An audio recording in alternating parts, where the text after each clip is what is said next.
This is Talking My Walking. I'm Rodrigo Ribeiro. Today I'm going to talk about politics, democracy, elections, the rise of the far right, and why we should fear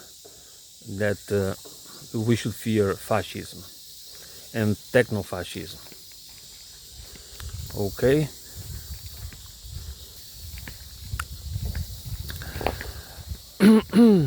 We live in representative democracies, liberal democracies.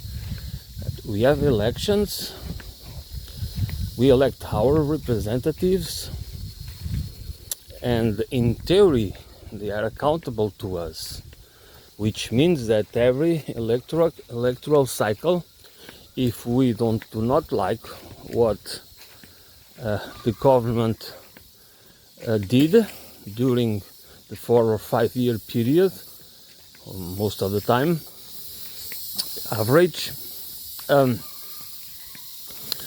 we can elect another party or another coalition. So we show our discontent or that we want to change through the vote, through our vote, which is, as I always say, when we vote, we are entrusting, we are giving our trust. No, we are putting our trust in a person, in a project, in electoral program that should be the document of the major policies, fiscal, monetary, economic, social, geopolitical, etc.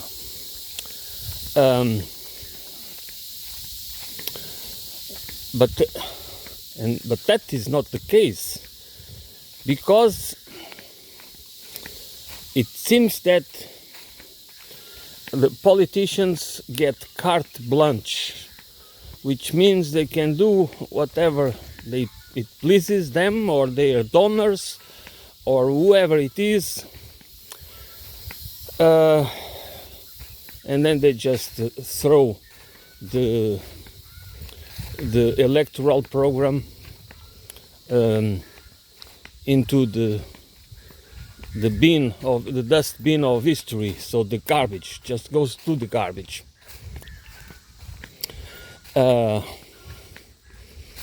Many people on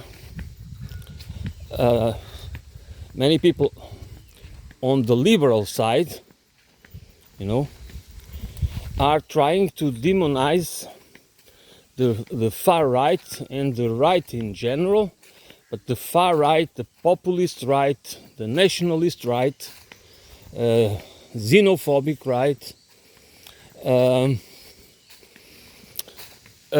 in order to they claim they are, or at least some of them are, fascist leaning parties full of fascist or even Nazist people that want to bring fascism back to Europe. Especially, I'm talking more about the European context, but probably it could be also in other countries,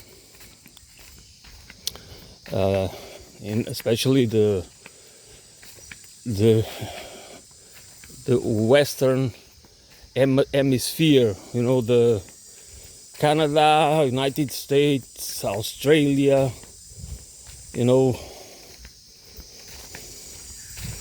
All those countries that represent that are part of the European civilization, the the patrimony of the European civilization.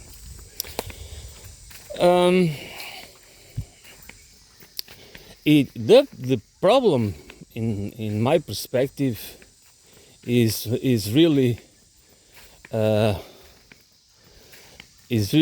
about the way. I do not see. Let me put this way. I do not see the many far right parties are not necessarily fascists, but fascists people, politicians, people will become.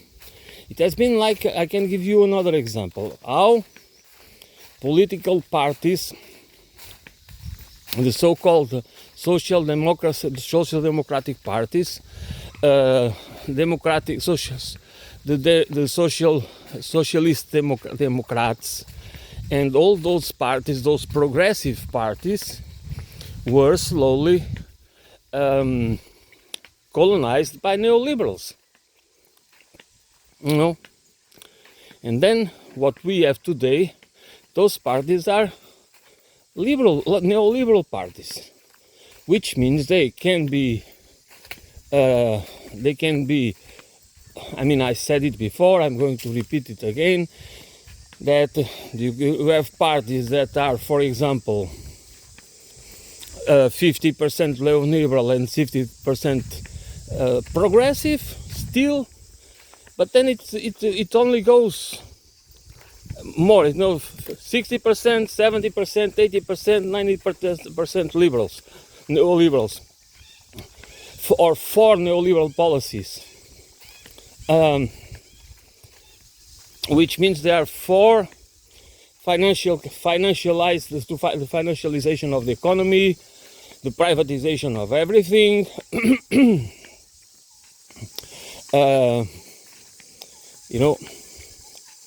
So they are for financial capitalism and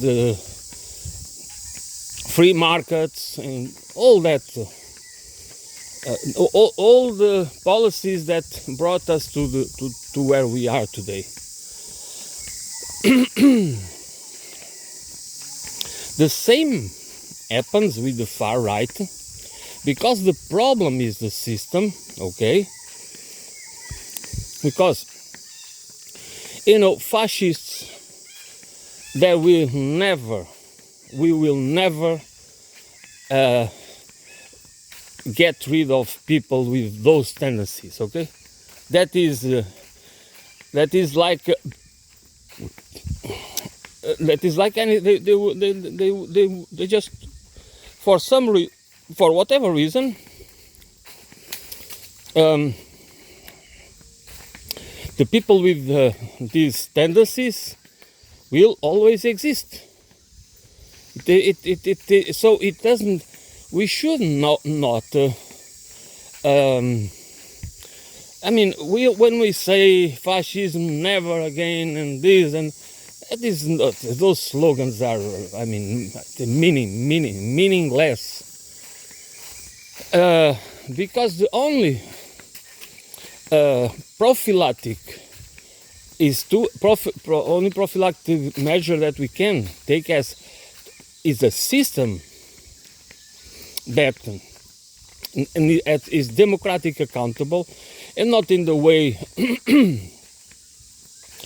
because this is as simple as that. Any party, any coalition of parties that forms a government, and then they just are allowed to do, or like the European Union, that is not even democratically accountable. They can dictate and impose on 450 million people their will, or the will of their donors, or even the will of a foreign power like the United States of America.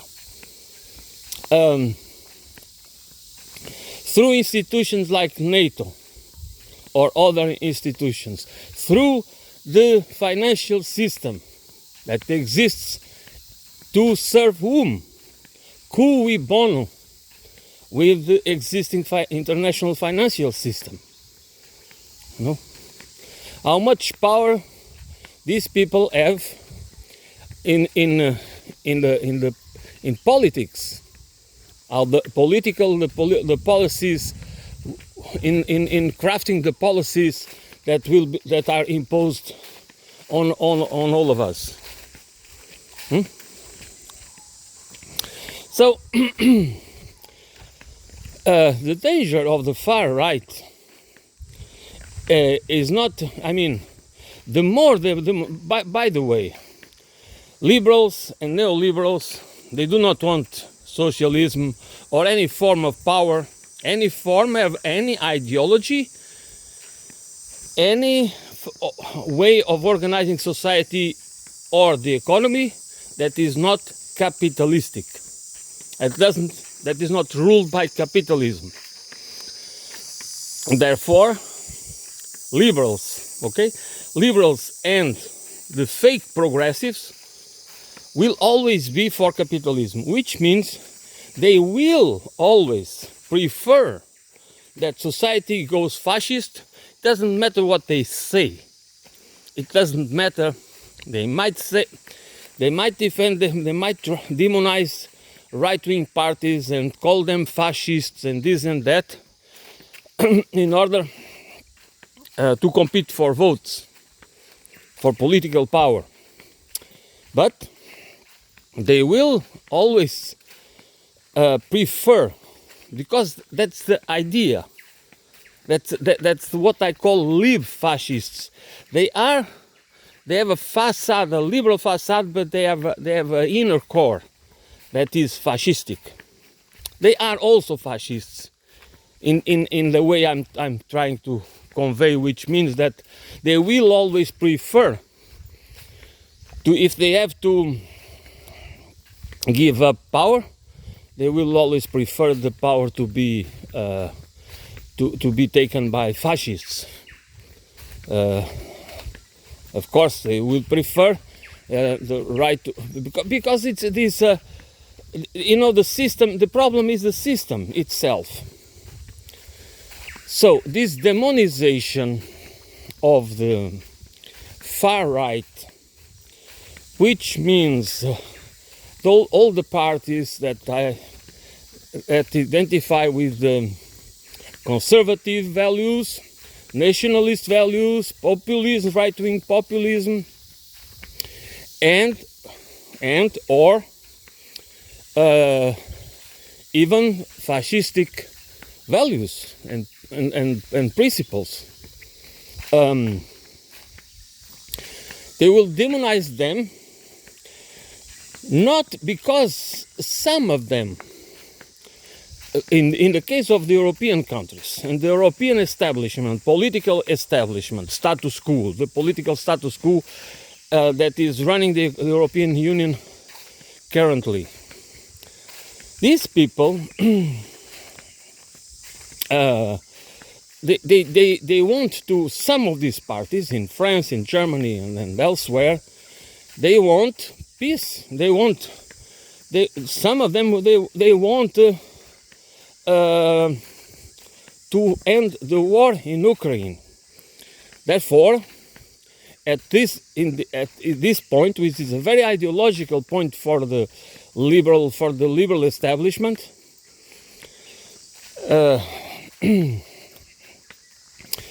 they do not want to give up the war. They do not explain. They do not really have a good explanation. Why the war shouldn't? Why shouldn't we stop the war? Why shouldn't we have good relations with Russia? Is just about to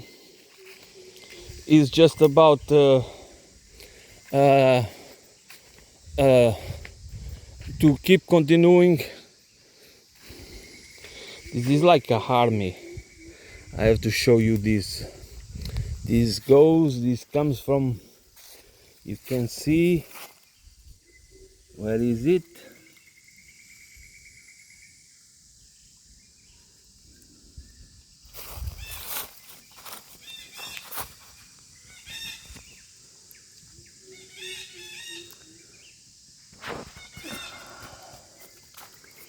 They go.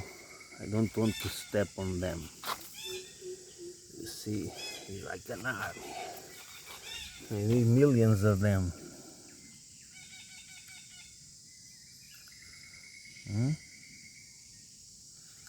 They go all the way, all the way.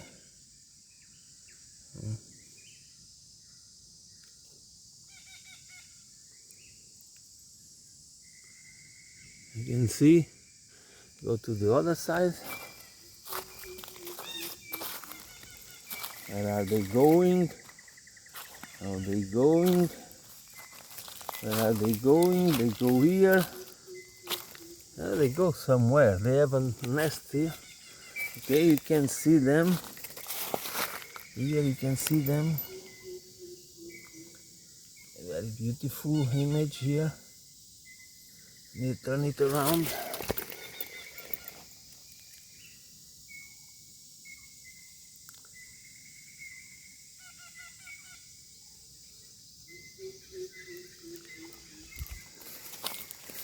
So, and now I think it's the end here. No, it's not here. It's going to continue. You see, I'm walking and it continues. Where is it? You see? It continues, it continues. You see them. Where are they going? Does it stop somewhere? I think it's here. They have a nest here. I don't want to disturb them. But I think here is the end of the road. I don't see continuation. So it seems that they go inside, but I don't want to destroy it. So I just,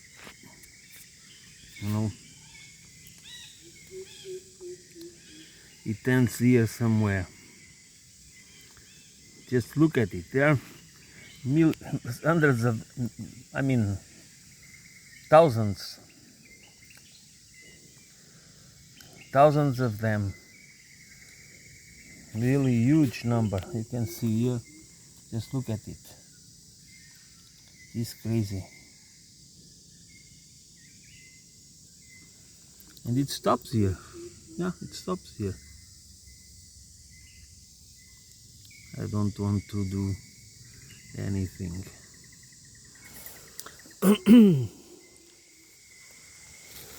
Okay.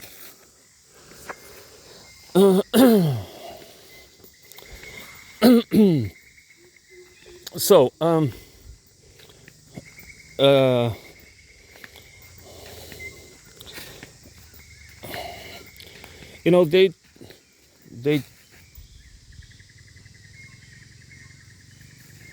they try to demonize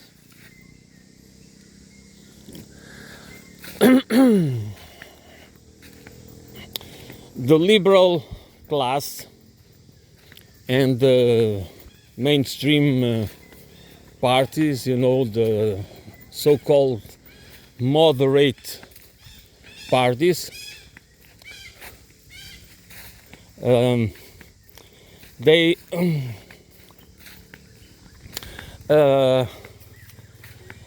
demonize the right wing, and they try to, even they are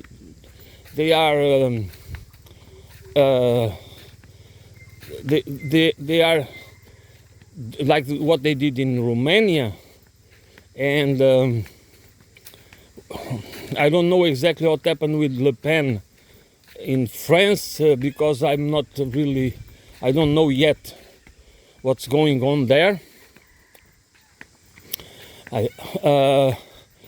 But they try to demonize these parties, which, by the way, instead it just motivates people, and people who should understand it, because by trying to corner them and making them illegitimate parties, or even trying to implement laws that goes against these parties to make them illegal or something, it will only make people angrier and take part and side with them, and probably that's what they want, because if they know, okay, that's my line of thought. They know people are really fed up with them, you know. They know that people are just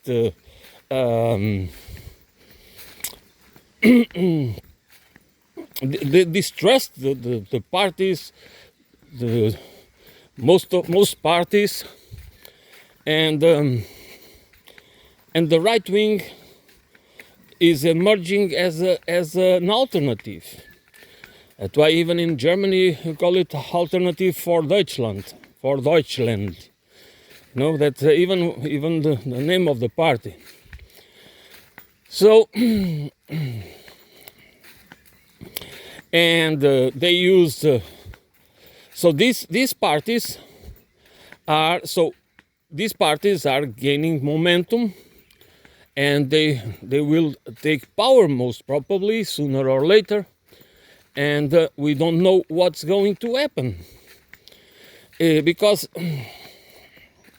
the political system is the same, and then they can do the same, or they will do the same as the other parties do. They will do what they really want to do, not what they are being promising during elections.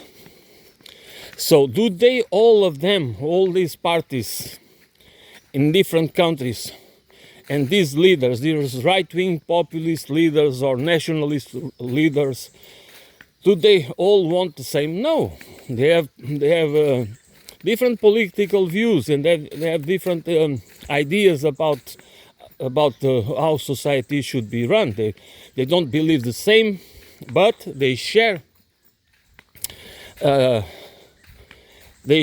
principles of capitalism, which the primacy of private property and the rights of the wealthy. So they do not want a fair and equal society. They do not want a different society. That's the main point. Even if the ones that do not have members among them in their ranks, they do not have people with fascist ideas, they are not really parties that are going to help the poor. They might have policies that will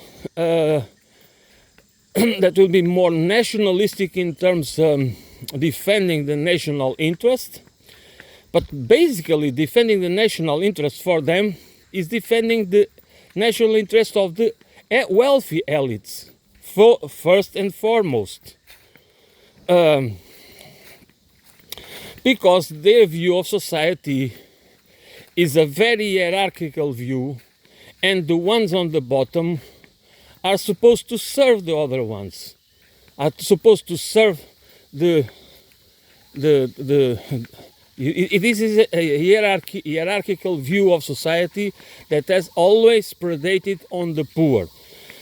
So, but this is what they are. But what are they going to become when they will be in power, effective power? You know, like imagine they have the majority. They can rule alone, for example. If one of these parties can rule alone, and they can even make alliances with other governments that that will be also on that controlled by the far right parties. So we do not know. This is not about saying, okay, we are going to have fascism. We cannot really know that for sure. But the trend is there. And since we have a system that is not accountable, you can see that in France with a guy called Macron controlling politics, the French politics, without any legitimacy. What kind of democratic legitimacy does that guy have? None whatsoever. Nonetheless, he controls. He is in control. So this is a very important. That's why this system. The problem is the system itself, and who controls power, who controls the institutions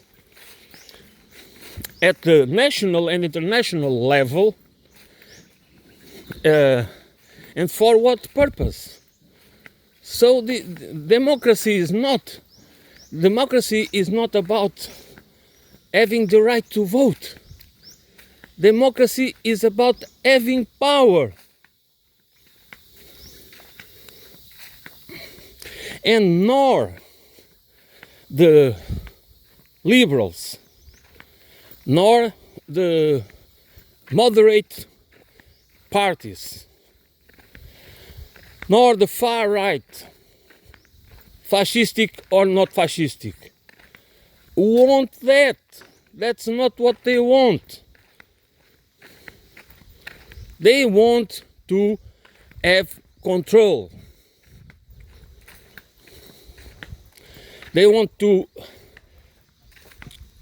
have control, top-down control, which means that we will be, our condition will always be the condition of peons, of cannon fodder, of peasants, servants, and useless, discardable people. So they do not, and people that are working class people, working poor, destitute people, middle class people that is being ravaged. The petty, the so-called petty bourgeoisie that are now turning to right wing because they are angry with the mainstream politics. They do not understand that these people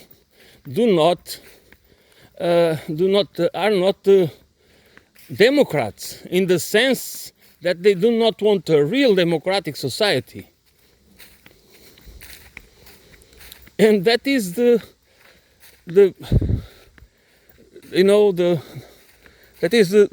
root of the problem. That is the real root of the problem. Because we never know. We cannot know. There is promises, okay? We are going to do this and to do that. And, since there are so many people getting mad, they see too many immigrants, they see immigrants as competitors for jobs and social security, and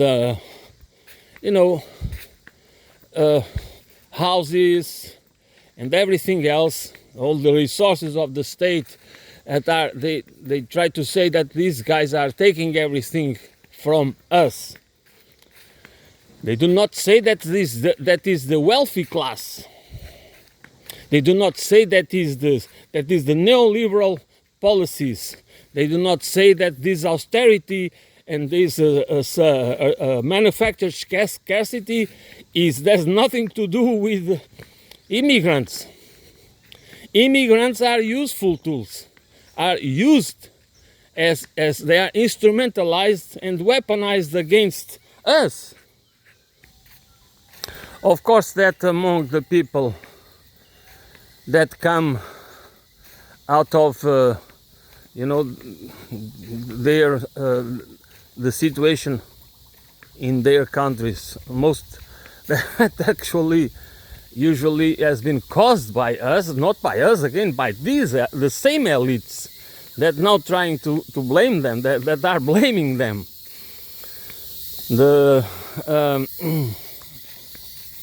They just want to work and to try to help their families back home, and they are good citizens. That's the problem, because there are people also, but that are among the group that is the immigrants. There are people that are not immigrants, and that is the problem.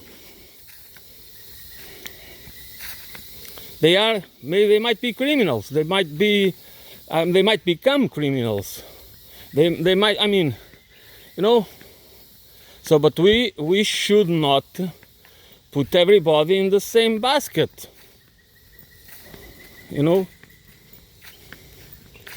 Because, as everybody knows, immigrants have been very useful for economic development, and also very useful for another purpose, to put more pressure, but not because themselves, but the people that wanted them to put pressure on the national workers in order to because they want to show them that now they have alternatives, which means if you don't want, I can give the job to somebody else. And that has been done on purpose. This is not the fault of the immigrant, because if you put your shoes, if you can, instead of demonize the immigrants, I go back now. Instead of demonize the immigrants, if you put yourself in their shoes and why they come here to work, why they need it, then you understand that they are being used. They are not taking your jobs. They are being used because they could be rejected, they could be just, okay, we have a law, we make a law that we do not, employers cannot employ foreigners. Or there is a ceiling. You can only hire a certain number of them. And if we find you hiring illegal immigrants, you are going to have a huge fine. So they could protect the workers, the domestic workers and citizens, by having proper legal means that would protect them. But that's not what the neoliberal wanted. The neoliberal wanted a weak working class, a disorganized working class, a non-unionized working class. They want to destroy the labor rights. They want to atomize people. So, and immigrants were a tool for them against the poor, the working poor, and the working in general, the middle class in general, okay? While they were doing it, they were at the same time relocating industries overseas, so, and financializing the economy.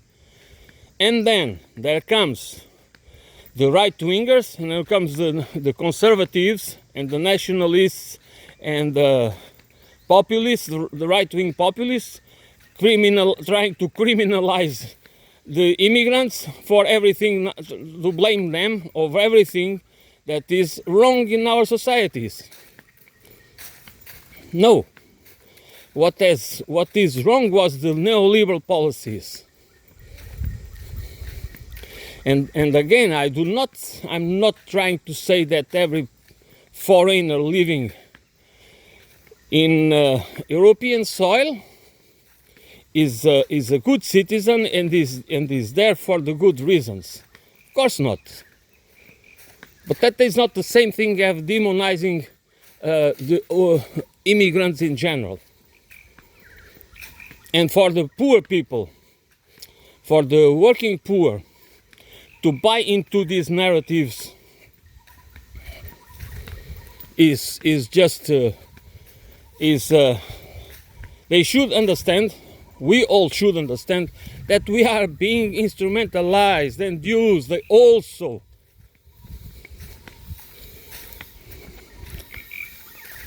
Because the right-wing policies are not favorable to us. And even the ones, and fascism must last, of course.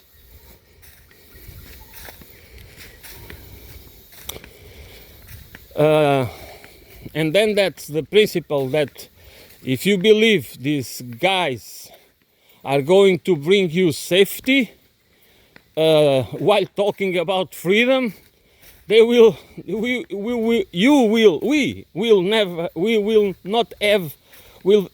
be robbed of both.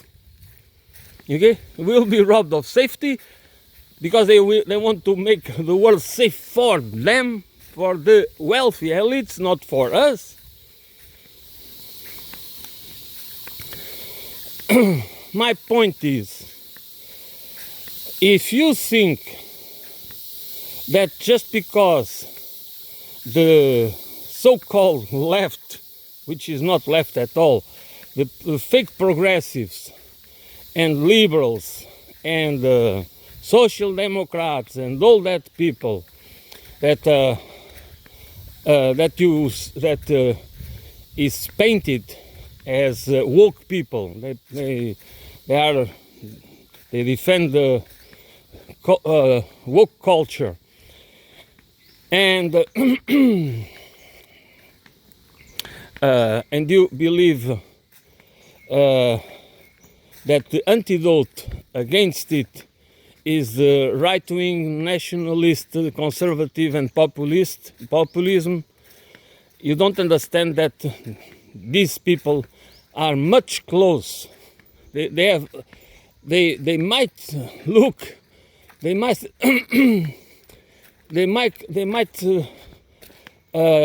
the way the political theater is performed, you might perceive themselves as what you are supposed to see as really contenders, like almost gladiators fighting for their lives, but they are not.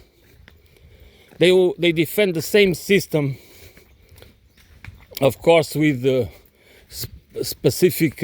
They do not identify themselves. There are specificities that they diverge, but the structural system, they do want the same system, which is basically the system that has brought us to the situation where we are now.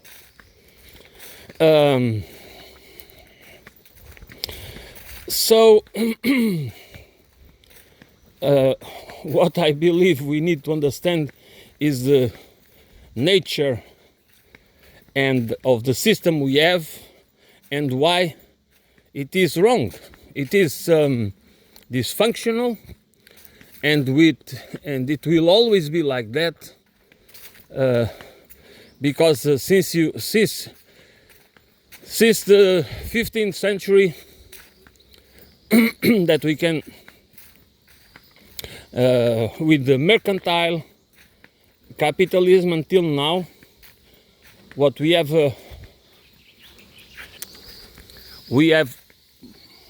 been living generation after generation, all around the world, under a capitalist system. And that's why people do not understand that socialism has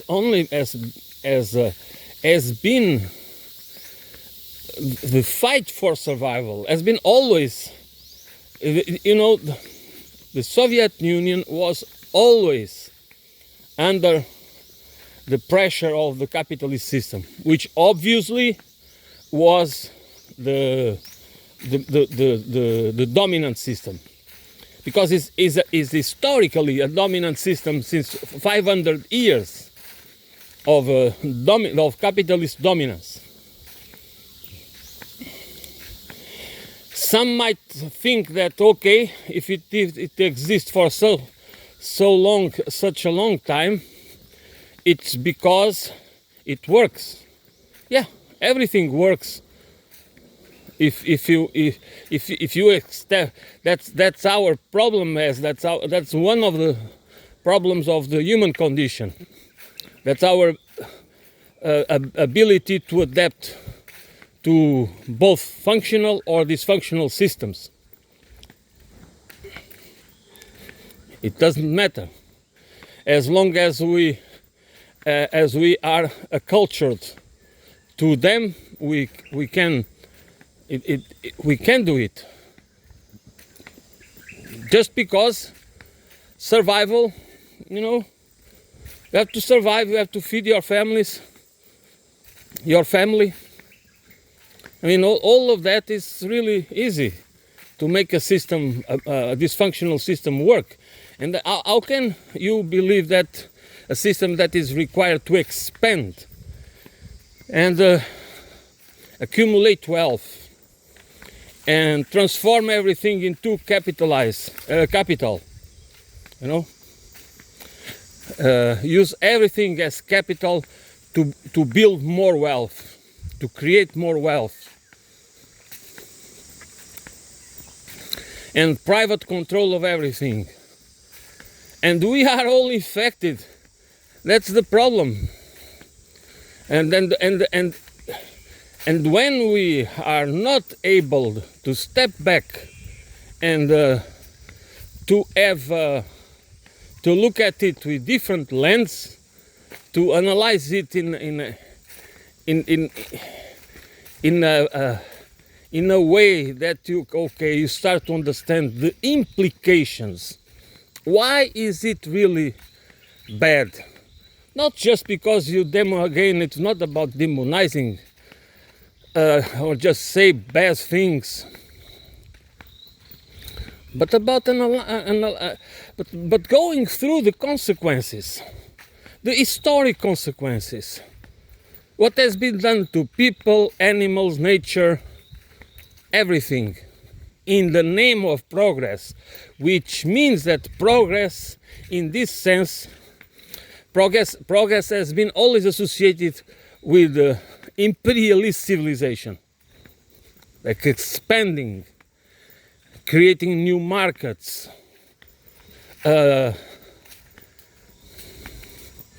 commodifying everything, privatizing everything, making people dependent on convenience. So this is why the right wing, if you, whoever you are, wherever you are, if you think that The right-wing rhetoric, nationalist, conservative, populist, fascist, is will change your life because it's going to fight against the woke culture and is going to send the immigrants back home. Is going to correct the corruption. Is going to, I mean, all that rhetoric that that the MAGA, make America great. I mean, make our civilization great again. No, I do not want to make the imperialistic civilization great again. When they say MAGA, make America great again, they mean make the American empire great again, which means that we need to be on the top always, because we should be the ones in control and do not allow any nation to be a real competitor. That's the principle. There's nothing to do with make you, the working poor, better.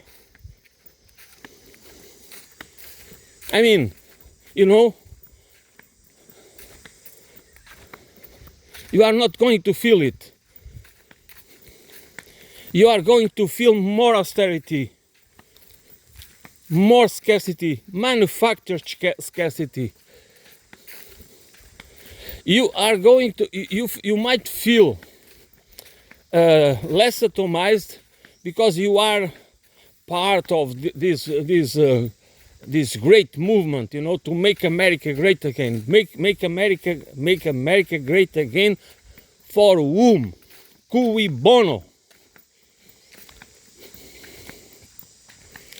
Go through, do not buy into the bullshit they show you that they are cleaning, they are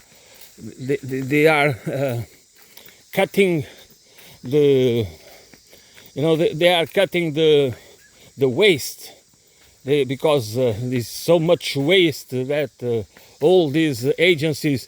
Is it not true? Of course it's true. But what matters is not that. What they are doing, it's for show.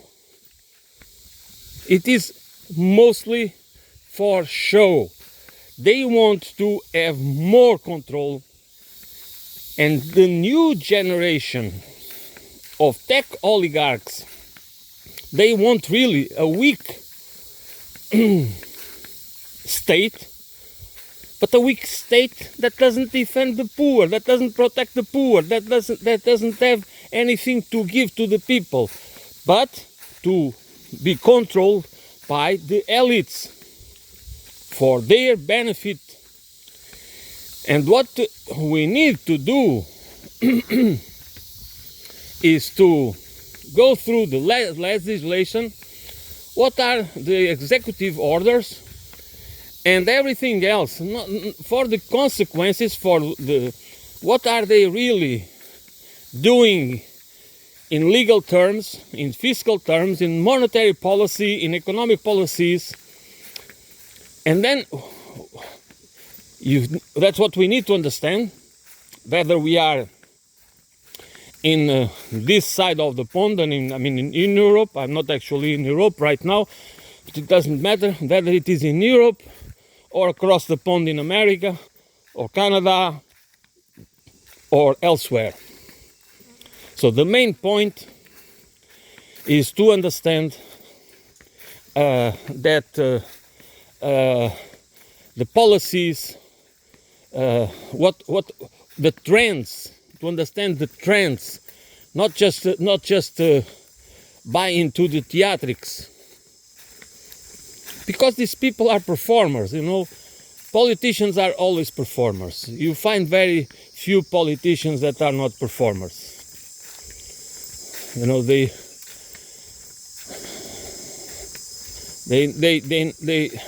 learn, and they are taught to say only what really. I mean, sometimes they say things that they should not say, because it's going to be against themselves. It's going to be used against themselves, because they are human. So, and they are also. No, they are narcissists. These people are narcissists and psychopaths. I mean,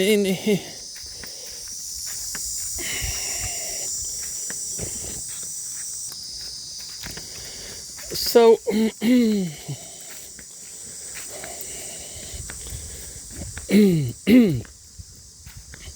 we do need a true different system. And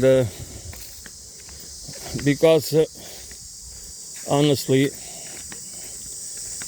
if we believe that we are going to be saved by the far right, whether they are or are not fascists, I think we will, in the end, I mean, I have been saying it for quite already some time. We are paving the way to techno-fascism. That's what we are doing by supporting these far-right movements and organizations and parties and politicians and public personalities, you know, like so many of them in the there are so many of them in the social media. They are so much better organized, and I know why, because they have more money. There is no money for the defectors. There is no money for the dissenters. There is no money for the what's the name of it? The renegades. You know, renegades don't have money. They don't get fund. They get fund from their peers. You know, for some of those that know, that understand it.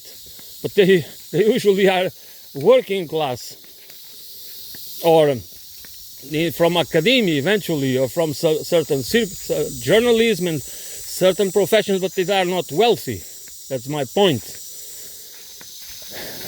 But the right wing, if they align with the powerful or the ones that want to control power right now, they will get funds.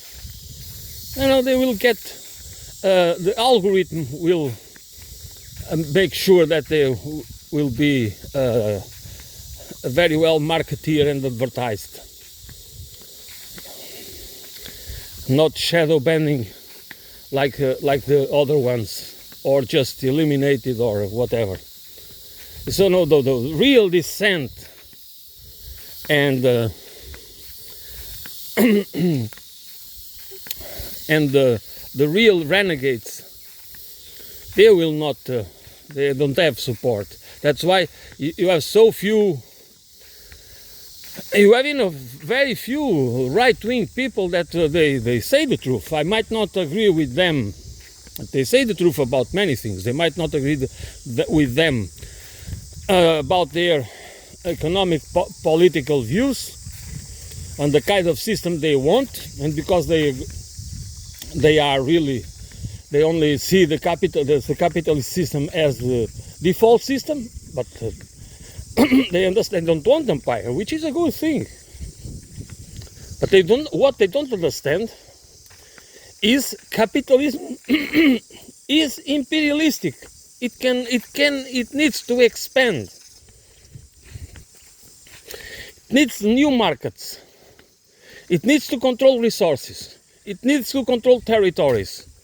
if it's not through direct colonialism, that's through neocolonialism or whatever means.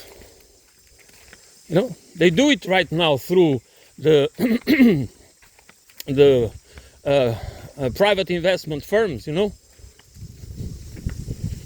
that's what they do. Using a leverage with debt to control real assets everywhere in the world. Wherever they can, they are allowed to operate. Or they can find military protection or political protection. You know, that's what they are doing with Ukraine. That Ukraine will not, the wealth, the natural wealth, the soil, the territory, so the farming land, the minerals, whatever they have, it will belong not to the for a few elite Ukrainian oligarchy, but mainly for the foreign oligarchy, you know, controlled by Blackstone or Vanguard or whatever, you know, like this. These guys are these are the really globalists. That's what people need to understand. These are the globalists. And do you believe that the right wing nationalists, conservative right wing and populist right wing are against them? No, they do not.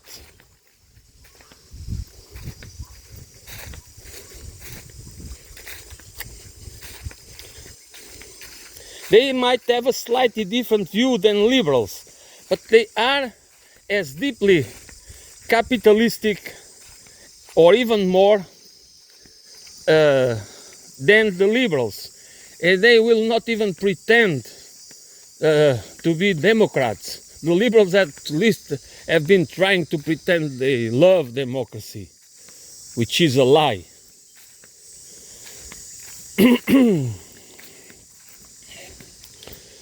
So again and again and again, the problem is systemic. The problem is structural. The problem cannot be solved just because you elect these right-wing parties. You will regret it, because in the beginning it might seem that they are going to implement policies that you see, okay, this is nice, we are doing something. But then if you go through the underlying, what they are doing in terms of legislation, I mean, again, fiscal legislation, monetary, what means fiscal policies, private property rights, and everything else, they do not destroy the state, because when people say they're going to destroy the state, no, they are going to further the control of the state. That's why fascism is the merger, the fusion of state with corporation, but not for the benefit of the collective benefit, to be beneficial for all of us, but to be beneficial for the elites.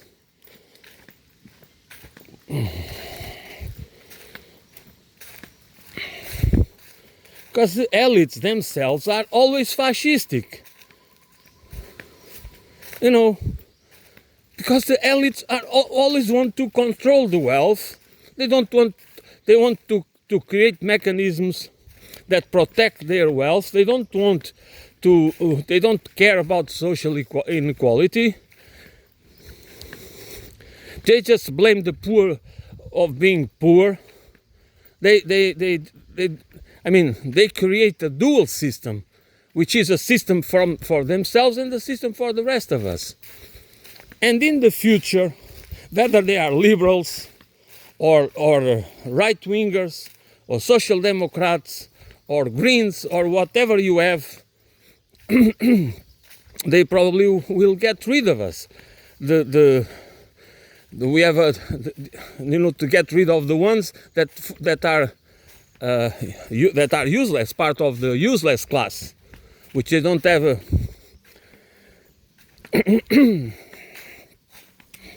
and that will be done under a techno-fascist regime, a techno-fascist society and a techno-fascist civilization.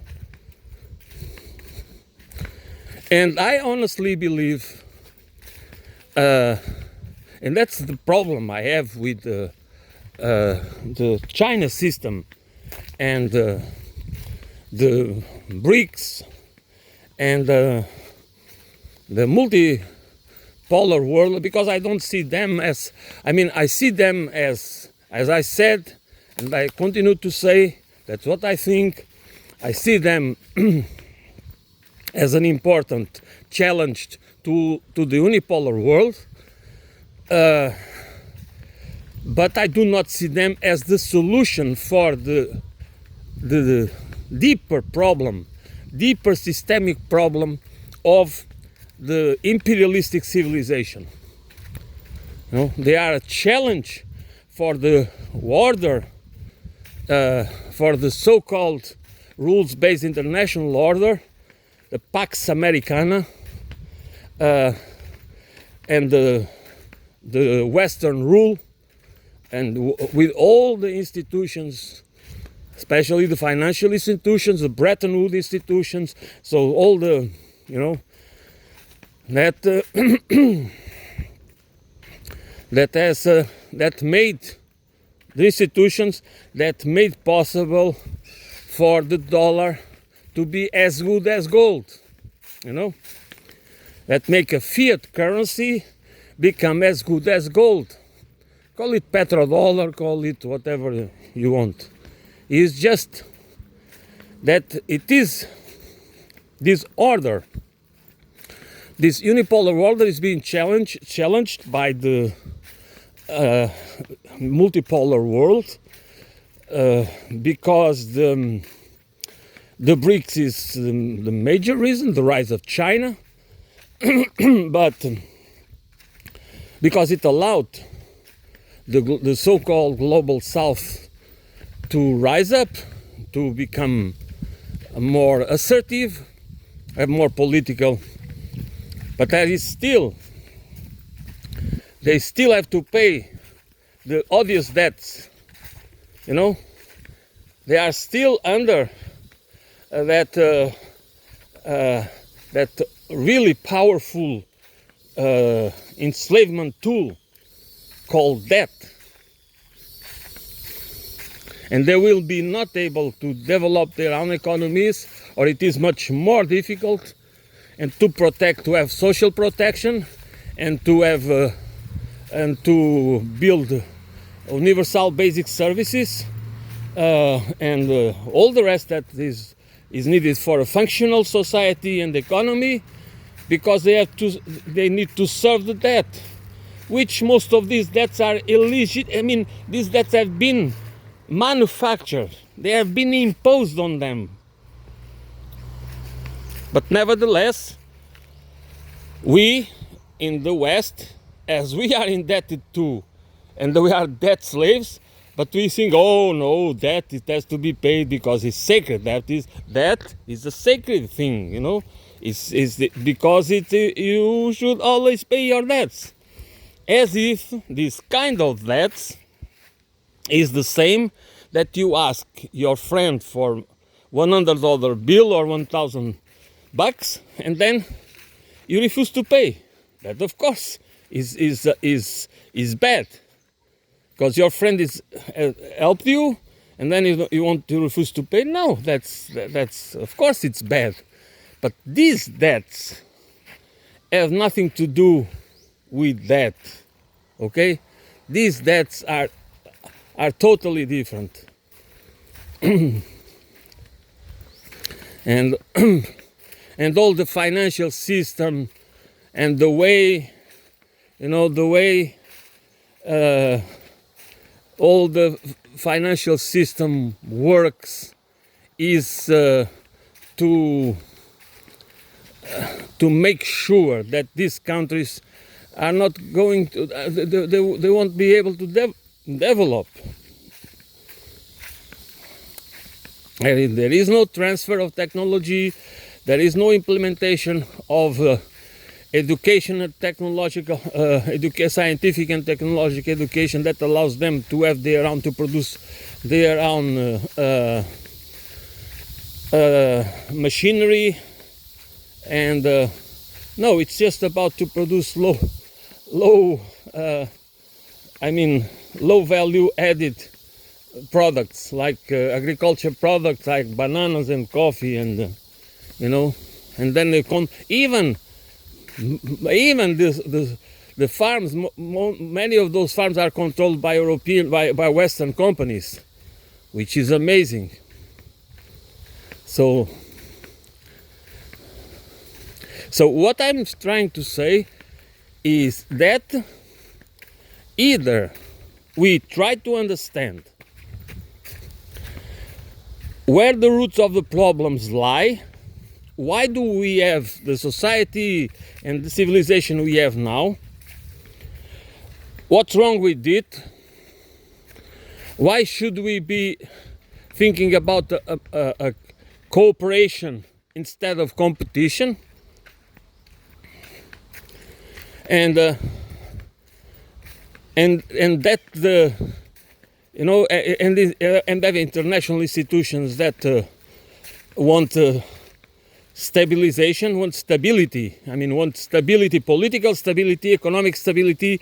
They want the militarizing to geopolitical different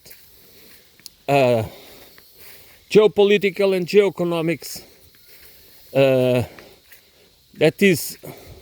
It is possible, but it has to be with our commitment. It cannot be through representative democracy, because representative democracy represents capital, wealth, private property. Represents the 0.1%. Okay, that's what it represents, not us. If we don't understand it, we don't understand anything.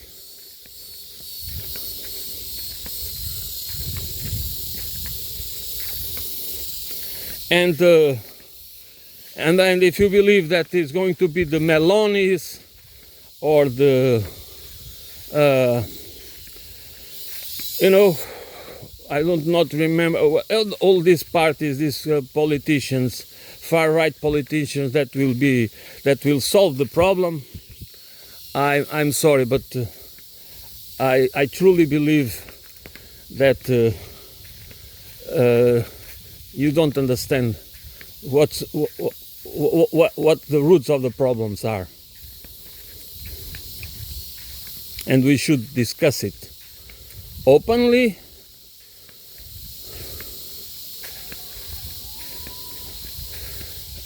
And again, when people say, okay, we can, no, we can demonstrate and strike. No, it's almost useless if it's not based on a wider and deeper organization and conscience of the roots of the problem. That is a deep change. That is a deep educational and cultural change. Because this is both conceptual, intellectual, ideological. It is a challenge to our rooted perception of the world, to our rooted convictions.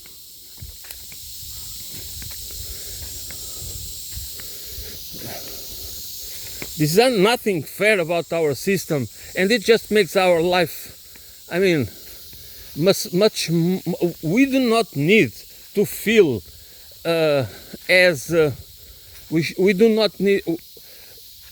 Why should we feel always worried or always feeling uneasy when we live in a world where is abundance? There is no scarcity.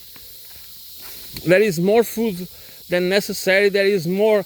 There is maybe in some places lack of housing, but but there is plenty of housing. And where is lack of housing, there is technologies today to build housing, simple housing, humble housing, but housing. We need a roof over our. We don't need nothing special. We are old. We have those basic needs met. Not luxury, not fancy stuff, not posh stuff. It is so easy today. Just imagine what China did in such a short period of time. What kind of change, It is possible everywhere these days with the available technologies to really have hospitals and schools and social housing and healthcare, and have functional economies, but not under imperialistic rule. And we can have a market economy that is not where we can have control and limits and the ceiling. And this is why I might call it a mixed economy. We can. There is alternatives.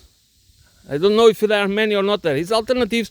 That there's several possibilities to discuss, and even if the countries might choose different systems, but they might be internationally to be integrated internationally in order to cooperate and to have a balanced trade, in order not to have trade deficits, not to have huge trade deficits. That's the purpose of an international economic system. It's not to create imbalanced trade deficits, but to try to have an equilibrium, to make it possible that every nation on earth, through an international system, can really, based on cooperation, that they can, not in competition and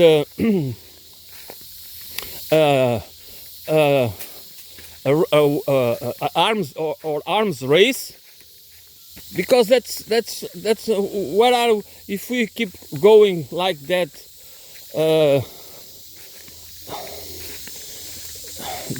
We just find equilibrium through arms racing. I mean, using unimaginable quantities of resources and energy and human ingenuity and all the rest. So that's why I think what we need is to have an honest and intellectual discussion based in honesty, not based in authorities. People know a lot. People, this kind of that. So, they know a lot about this. But sometimes people know a lot about dead people. I mean, there are lots of good ideas that have been thought by people that are now dead. Their ideas are not dead. But there is one point, an important point. Many ideas of people that do not live in the present, they are not living now. We need to take them into account, but we need to understand that those people, they would see it in a different way if they were alive now. because the context is different, and our ideas are always, reflect always the understanding of the context. You know, so we cannot just think that because those ideas are important, we need to give them a role in our thinking, in our reasoning, in how we frame problems. But we need to understand the problems with how they are presented to us now, because there is after the Second World War until now, there was already a globalization, but the process of a global, the idea of a global village has never, with the global village and people interconnected, internet, and all the technologies we have today. Of course, there was that would affect. That would have an effect of the way the people like Marx or many other thinkers and philosophers and economists, they would perceive the reality, and they would frame the problems. So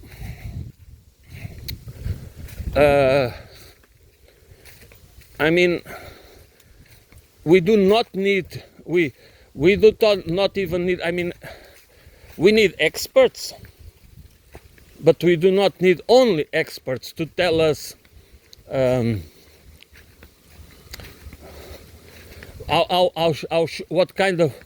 how should we have a society that is really controlled by the demos, not the dictatorship of the proletariat, not conventional socialism or communism, but a society that is in a civilization, not only a society and an economic system, but a civilization.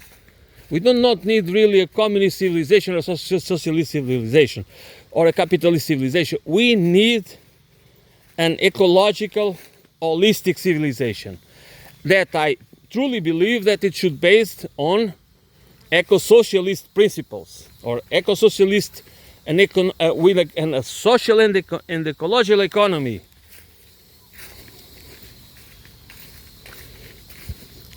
So, but this is the starting point where we have to discuss how can we have an international. So that's why it's not about a multipolar world to replace the unipolar world. It is the building of a different civilization, is to put an end in the pre-elite civilization and to start an ecological, holistic civilization, non-capitalistic. It needs to be a non-capitalist civilization. It doesn't mean that it doesn't have a market economy. We can have a market economy, but we cannot have the primacy of the principles of capitalism, which is the primacy of private property and the accumulation of capital and the profit motive. You know?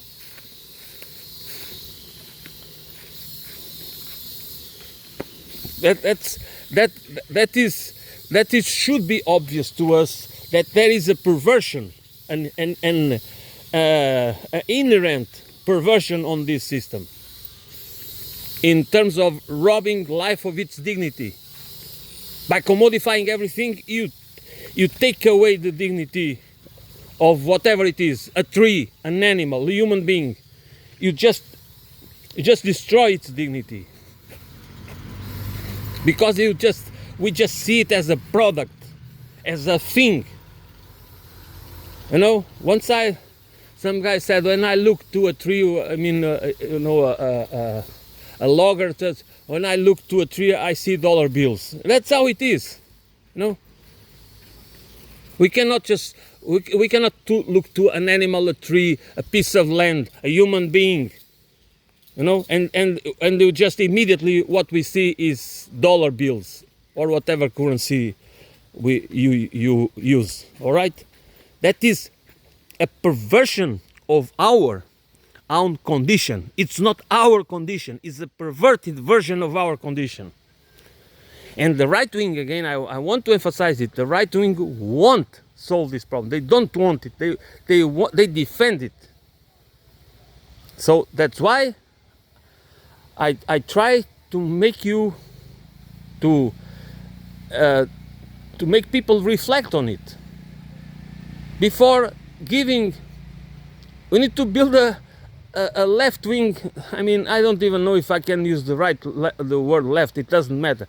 But a different movement and organizations that do not identify with these values and principles. Either call it left, call it communist, socialist. I don't care what are you going to call it. Okay, this is it for today. You can see the main road over there, and my motorbike is also not far away. So thank you for listening.